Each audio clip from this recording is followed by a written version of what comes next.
Good morning, I'm Kenneth Moten. And I'm Janae Norman. Here are the top 5 things to know this Tuesday. Number 1, the pressure building in Washington over that scandal involving the White House. New details emerged overnight stemming from the allegation that President Trump tried to pressure Ukraine into investigating Joe Biden's son. The president reportedly ordered a hold on military aid to Ukraine just days before a phone call with the Ukrainian president. House Democrats are meeting today amid growing calls for impeachment. They're demanding to see a whistleblower's complaint about that call in which the president is accused of using the aid as leverage. Number 2, 16-year-old Greta Thunberg taking the UN by storm, slamming world leaders for not doing enough to fight climate change. This is all wrong. I shouldn't be up here.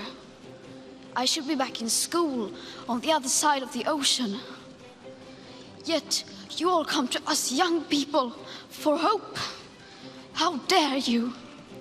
The Swedish activist has now joined other teens filing a formal complaint saying the lack of action is violating their basic rights. And this image has gone viral. Thunberg glaring at President Trump at the UN Monday. The president appeared to mock her on Twitter last night, tweeting, quote, "She seems like a very happy young girl." On to number 3, a U.S. Army soldier is under arrest accused of discussing plans to bomb a TV news network and target presidential candidate Beto O'Rourke. Jarrett William Smith allegedly told an FBI source that he had placed a vehicle full of explosive materials at the headquarters of a news network. CNN says it was the target. Agents say Smith provided bomb-making instructions during chats on Facebook. They say the 24-year-old who was stationed in Kansas also expressed a desire to fight with an extremist group in Ukraine. Number 4, a new book claims investigators know who killed Teamsters boss Jimmy Hoffa. The author is the stepson of Chucky O'Brien, who was a suspect in Hoffa's disappearance but was never charged. Jack Goldsmith says he spent 7 years investigating the case. In his book out today, he says investigators know who killed Hoffa, but there's not enough evidence to reveal a name. Goldsmith would only say the killer is no longer alive and was connected to a Detroit crime family. Hoffa was last seen at a restaurant near Detroit in 1975. And finally, number 5, the reigning champion on Jeopardy! Jason Zuffrenary has now won 17 games. The math teacher from New Mexico has earned the nickname Jeopardy Jason. How's that? He's already won more than $472,000. He says one of the secrets to his success is how he trained to use the buzzer on the show. I did take this from a previous one of the great champs who said, if you take a toilet paper roll, it has the feel and the look of the actual Jeopardy buzzer if you just hold on to that thing. And so I was clicking with that, with the spring mechanism on there to practice. It was, and he was really right. It actually does seem a lot like the real instrument itself. So Jason tried out for the show 8 times before getting on. He's now 3rd on the list of Jeopardy winners. And he's not talking about like the roll that the toilet paper's on, the spring. Like thing. Ding, ding, ding, ding. Practice at home if you want to be the next.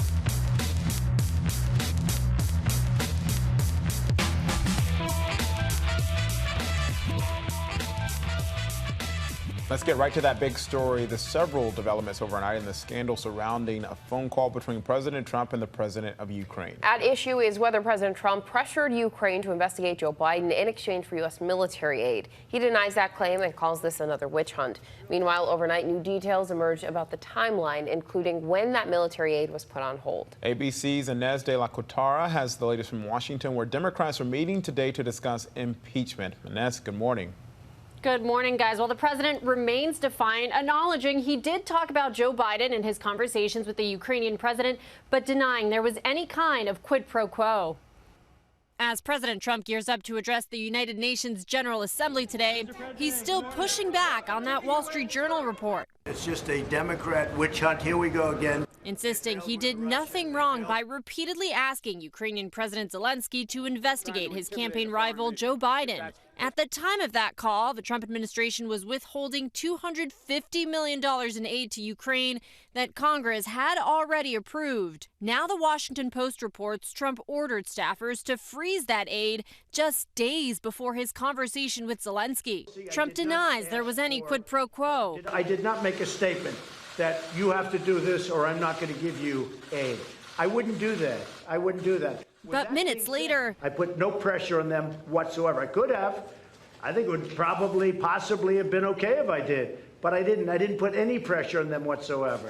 He mentioned Vice President Biden and his son in the context of us wanting to see honest government. That's exactly what the American taxpayer would expect. Back in Washington, Republicans have been mostly silent on the matter. We don't know enough about it. But a steady trickle of House Democrats are now lining up to support impeachment.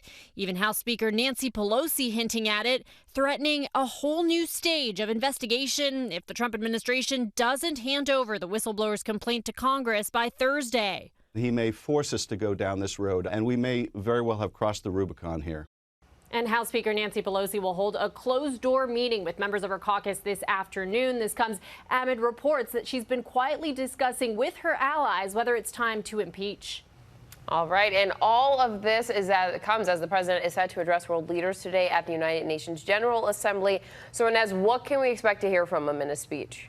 Yeah, so this will be the president's third time speaking at the UN General Assembly. We know he'll be talking about the economy. He's also expected to talk about Iran. He was asked about Iran yesterday. He says there's a lot of things happening when it comes to Iran, a lot that we don't know about. So we'll see if we get any more details on that. And we should also point out that tomorrow the president will meet with the president of Ukraine at the UN. And this will be the first time the two leaders come face to face since this story broke. Janine and Kenneth. Yeah, much anticipated meeting there, all coming during this firestorm.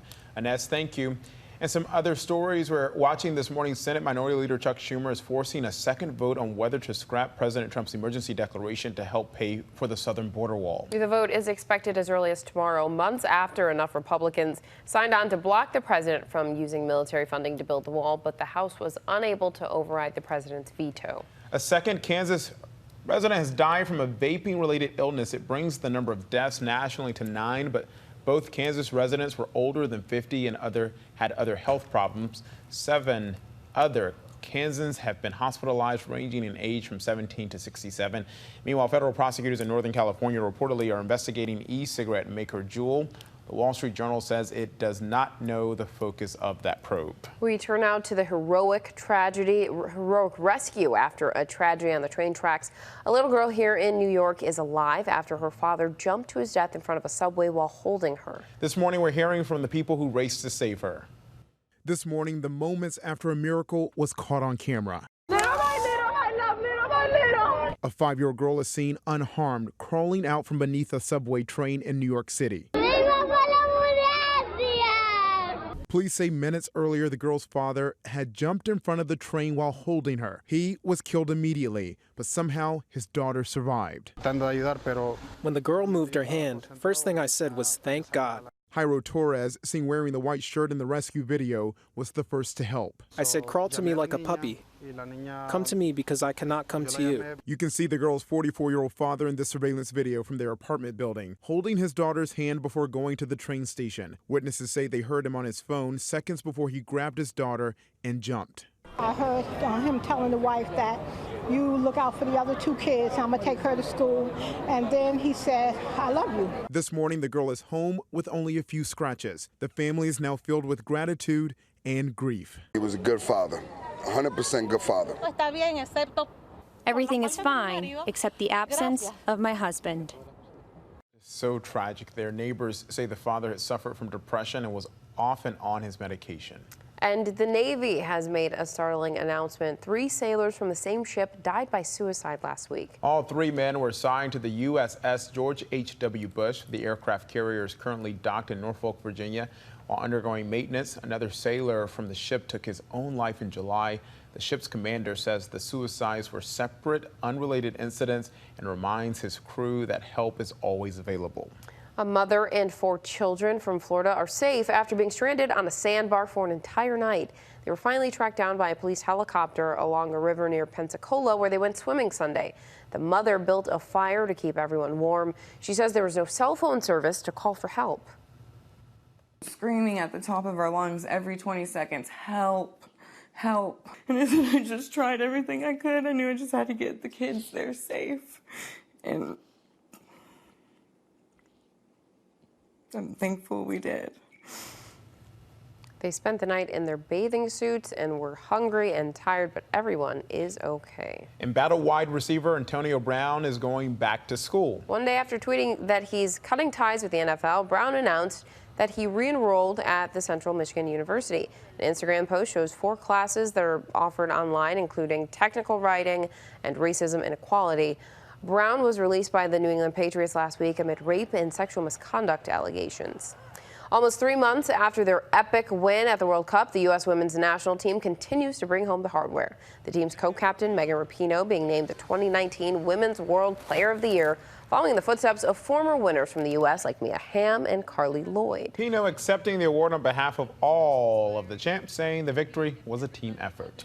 And to listen to this, it could be a game changer in the auto industry. Researchers say that it's possible a battery could be developed for electric cars that could run for 1 million miles. Tesla's Elon Musk first promised such a battery, and now Canadian researchers say it's not only possible, but it could be on the market sooner than expected. Tesla funded that study. Delta Airlines is changing its policy on emotional support animals. The company says it will now allow those animals on flights longer than 8 hours. Delta says it made the change after coming up with a way to protect the health and safety of everyone on board while also allowing the animals on longer flights. Delta's ban on pit bulls remains in place.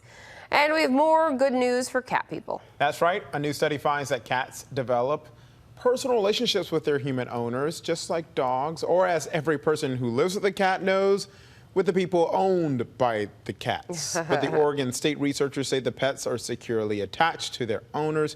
Cats are just too aloof to show much affection. That makes sense. In other words, just like dogs, cats also develop a personal relationship with people. They think of their humans as security. You gotta be kidding me. We're going to move on because she's going to keep going if we don't. Yep. Coming up, if you're a fan of Voltron, Gundam, or giant robot battles of any kind, now's your chance to have a fighting robot all your own. We'll tell you how. But first, a police department takes action against one of its own after the shocking arrest of 2 6-year-old children at school. More after this.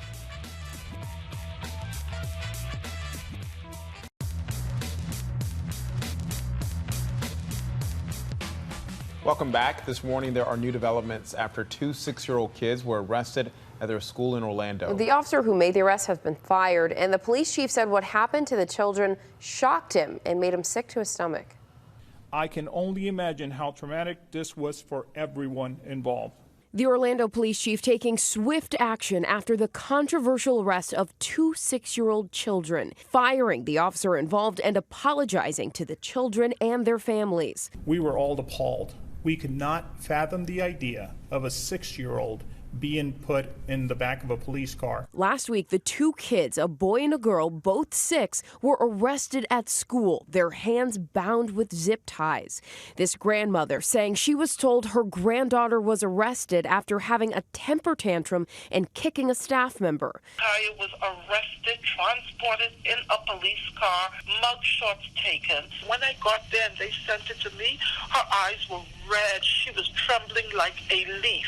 We still don't know why the boy was arrested, but the officer, Dennis Turner, violated department policy by not getting approval to arrest children under the age of 12. Hours before Turner's firing, the state attorney confirmed her office would not prosecute the children, instead dropping the charges and working to clear their records. Children deserve to be disciplined by all means when they're misbehaving, but as I said earlier, the discipline must not depend on the criminal justice system. Wild story there, but good to see the Orlando Police Department and state attorney take action really quickly there.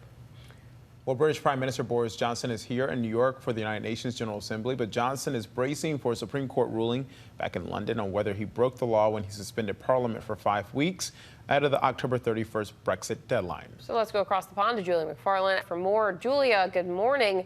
Do we have a ruling?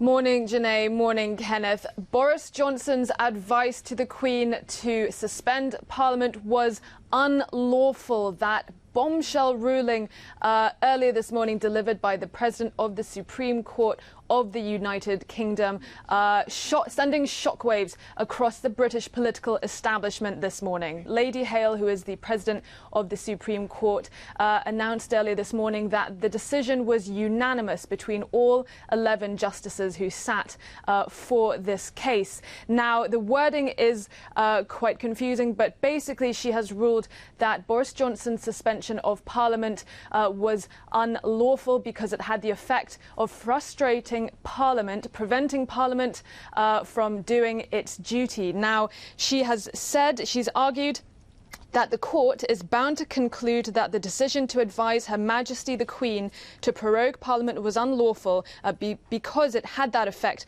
of preventing the ability of Parliament to carry out its constitutional functions without reasonable justification. She's referencing there that the government provided no written statement arguing why their suspension was lawful. Now, remember that Boris Johnson, his basis for suspending Parliament was in order to work on new domestic legislative agenda, but the court said that the length of time and the timing of this at such a critical juncture was unlawful. Now, what Lady Hale also said in her ruling was that it should be up to Parliament to decide what's next. She has said that the speakers of both the lower house and the upper houses of Parliament should decide what comes next. But given that the ruling has laid down that the parliamentary suspension was null and of no effect, it basically means that Parliament was never suspended. And so now all over the UK lawmakers will be racing back to Westminster.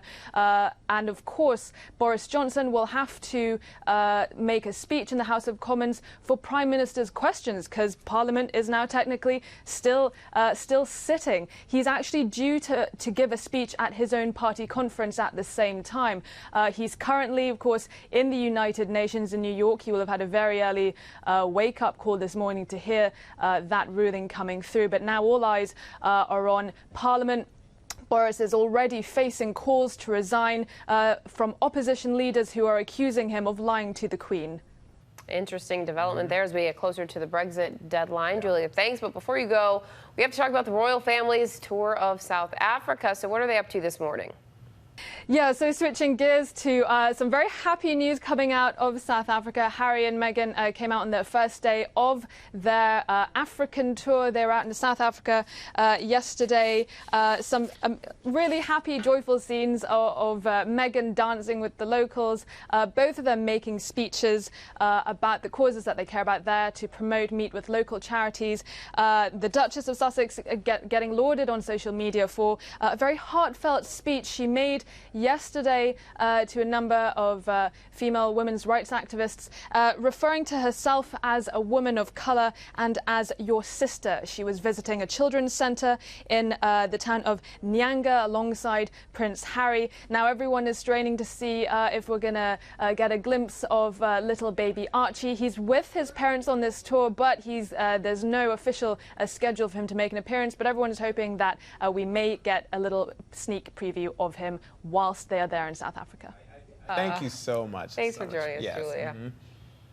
All right, well, let's get a check of our notifications. Starting with a giant robot up for auction. It's up for auction for $1 on eBay. Apparently, it was a whole lot of money. It cost like $100,000 or something to make. Whole bunch of bucks. Megabots Incorporated went under or something. So Eagle Prime is up for sale, up for auction. No, just up for sale. So that's our question of the day. What would you bid on this? How much would you spend? And what would you do with the giant battle robot if you had one? Tell us in the comments or tweet us at ABC News Live. There was a good movie about this that I watched that had like the guy who Transformers? No. It was the guy who Wolverine. Yes. No. It was another one. They were like literally fighting. Hugh Jackman, that's it. And they were like fighting robots. He had a kid. He was training the kid to like. Yeah, no, I love that one. I love that movie. Hey, next up, a Philadelphia Eagles fan threw some major shade even after a life and death situation. An early Monday fire in Philly damaged a building with several apartments inside. It broke out just hours after the Eagles dropped numerous passes during their loss to Detroit. A Good Samaritan who helped rescue children from the fire wasn't letting that defeat go. You have to hear what he said. My man just started throwing babies out the window. Wow. We was catching them, unlike Aguilar. He's talking about Eagles receiver Nelson Aguilar, who dropped 2 passes and fumbled in that Eagles defeat. Aguilar is taking the high road on Twitter. He thanked the guy for being a hero and invited him and his family to the next Eagles home game. So funny. Those Eagles fans take it all pretty seriously That there. shade like it was nothing. Nothing. And we have a new world record. Look at all the people who gathered to watch this man throw a tortilla over 54 feet. Tortilla. How did he do it? I don't know. It must have been, like, it looks like a frisbee. It had to be stale, cooked, I think they call these overcooked or something. ultimate tortillas, as in like, ultimate yeah. frisbee. And next up, this video has gone viral, liked thousands and thousands of times on Instagram. You can see why. This man doesn't let his wheelchair hold him back from losing control. His name is Jermaine, and he says, look, you just got to live your life. Yep. And he's having a very good time. It's good to see him. time. Yep. And these pugs have places to be. They're going to honk those horns. Impatient pugs. Yeah, look at them honking that horn there to get their human back so they can get going, get some dog bones, go on a walk, go to the park, wherever it is. Maybe bugs on some of you pugs. Come get me. All right, so moving on now to the opening arguments in the murder trial of a former police officer. Amber Geiger shot and killed a man in his own apartment in Dallas. She says it was a mistake and she thought he was a burglar. But prosecutors say she missed several warning signs that she was walking into the wrong home. This morning, day 2 for an ex-cop's murder trial. Former Dallas officer Amber Geiger shot and killed Botham John in his own apartment last year. She says she mistakenly parked on the 4th floor instead of the 3rd, where she lived, and then walked into John's apartment and mistook him for an intruder. A jury will now decide whether it was murder or a mistake. 38 tenants that lived on the 3rd and 4th floor reported doing the exact same thing. How is that unreasonable? She walks past 16 different apartments and fails to register the number 4 on any single one of them. In their opening statements, prosecutors say Geiger missed numerous signs that she was entering the wrong apartment, pointing out differences in the hallways and a red doormat. In front of Botham's apartment is this extremely obvious bright red floor mat. Amber Geiger had no floor mat. Prosecutors claim Geiger had been sending intimate text messages and talking on the phone with her partner moments before she walked into John's home and was possibly distracted. This morning, the exact content of those messages is unknown because they were deleted on both their phones after the shooting. Do you remember if they were provocative images? I don't remember, no. Geiger's defense team argues that Geiger, who was still in uniform, was tired after a long day on duty and that she feared for her life, believing Jean was a burglar. Her attorney telling the jury the shooting was nothing short of an epic tragedy. To say that she was aware there was a red doormat and knowingly ignored it because she wanted to go into 1478 and shoot this man is preposterous. It was also revealed in court that Geiger was only able to get into Jean's apartment because the door was defective and hadn't closed properly. Well, coming up, we've got a big day ahead. We'll tell you what's in store on this Tuesday, plus the story of a hotel worker who went above and beyond during Tropical Storm Imelda. After this.